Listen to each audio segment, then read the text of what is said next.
Nof Clipper Hi, friends. Today, I want to talk about something that I've never really seen talked about before, which is whether or not Lando Calrissian actually betrayed Han Solo. I think at this point, it's just something people accept and overlook because of his actions later in the series. But I think this is a topic that lets Empire Strikes Back yet again demonstrate its wonderful writing. Brief background, I was watching Empire one day many moons ago when one of our guests, who happened to also be a Star Wars fan, walked by the television, and upon seeing Lando on screen, he said, "Lando's a traitor, shoot him in the back." But is he? Let's look at what the film has to say. When Han lands on Bespin, we see that while Lando is happy to see him, there's still a little bit of tension, it being implied they haven't seen each other since Han won the Falcon. We also see Han ask Lando how Cloud City avoids the Empire, and if they are worried the Empire will find out about them and shut them down. Again, implying this is a looming threat over Lando, who is the leader of Cloud City. He says no because he made a deal that will keep the Empire out of there forever, which was to betray Han. He had to look out for his citizens, right? Han and the rebels versus his city and his citizens? Tough choice, but obviously he has to choose his people. But he still betrays Han. Or does he? Let's look at what the film tells us about this deal Lando made with Vader. While Han is tortured, Vader informs Boba Fett that he could take Han Solo to Jabba after Luke arrives. And upon hearing this, Lando's eyes go wide. This implies he did not know this was going to happen. This is further backed up by the next several moments.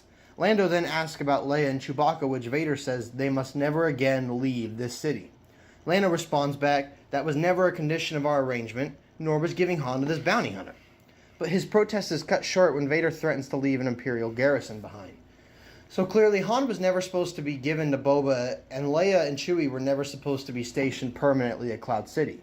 But keeping the Empire away from Cloud City was part of the deal, and some sort of torture for Han was, since Lando was not surprised by that happening. So, what was the original deal? Some speculation on my part, but I believe after Boba discovered where Han was going, Vader got there first and told Lando he needed to let the Empire torture Han to bait a rebel the Empire is after. And then Han and company can be on their way, and the Empire would leave Cloud City and Lando alone. Which, let's think about it. While Han was a friend, Lando still held a grudge and hadn't seen him in years.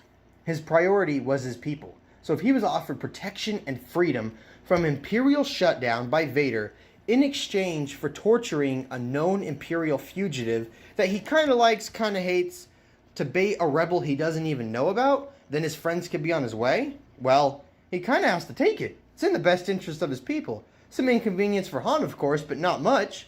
Which, of course, isn't the friendliest thing to do. But he made a mistake. People make mistakes. Lando isn't perfect, but his actions that come next define his character. He made a deal with the devil to protect his city and people. But then the devil began to change the terms. Lando tries to call Vader out, but is checked when Vader says, "Perhaps you think you are being treated unfairly?"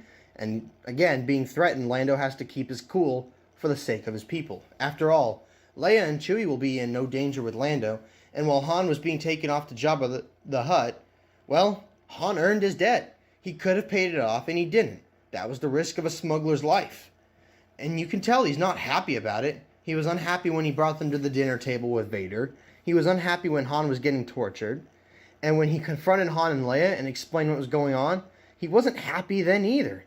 He tells his guards to leave Han alone when Han punches him because he understands Han's frustrations.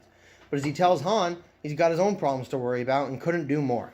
He's got to prioritize his people. Or so he thinks. But in the carbon freezing chamber, when Lando warns Vader about possibly killing Luke with carbon freezing, Vader says they will test it on Han and walks out, leaving Lando speechless. He's starting to realize his mistake, but he knows he can't resist the Empire or they'll take over Cloud City. Then, after Han is frozen, Lando tries to quickly usher Leia and Chewie off when Vader tells him to take the prisoners to his ship. Lando retorts back, but Vader says, "I am altering the deal. Pray I don't alter it any further." As Vader walks off, Lando looks at Lobot and realizes the truth. If the Empire won't keep their word about Han, they won't keep their word about Cloud City. He then breaks his deal with the devil and does the right thing, even though it may put his people in jeopardy. As he escorts Leia and Chewie to Vader's ship, he activates Lobot and his guards, they come capture the Imperials, and he sets Leia and Chewie free. Then his first instinct, even after being choked by Chewbacca, is to help save Han.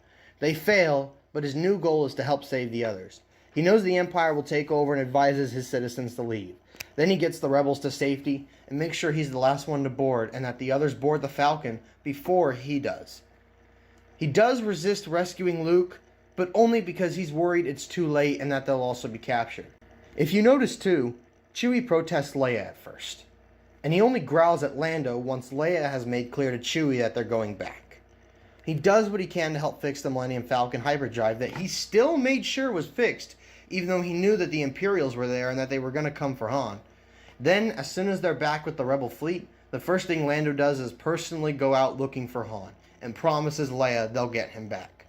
Despite his people fleeing and city in shatters, and captured by the Empire, he is going to right his wrongs and save Han. Then he continues to atone for what he did, and show he's a good guy by sticking around and not only fighting at Endor, but landing one of the 2 fatal shots to the Death Star 2's main reactor. And while he steps away from the military after the war and resumes operation as a businessman, he still answers the call to fight at the Battle of Exegol. Like I said, Lando isn't perfect, and he's made mistakes, but he was played by the Empire when he was looking out for his citizens, and afterwards he did everything he could to continue to atone and redeem himself, which is why Lando never truly betrayed Han and was always a good guy.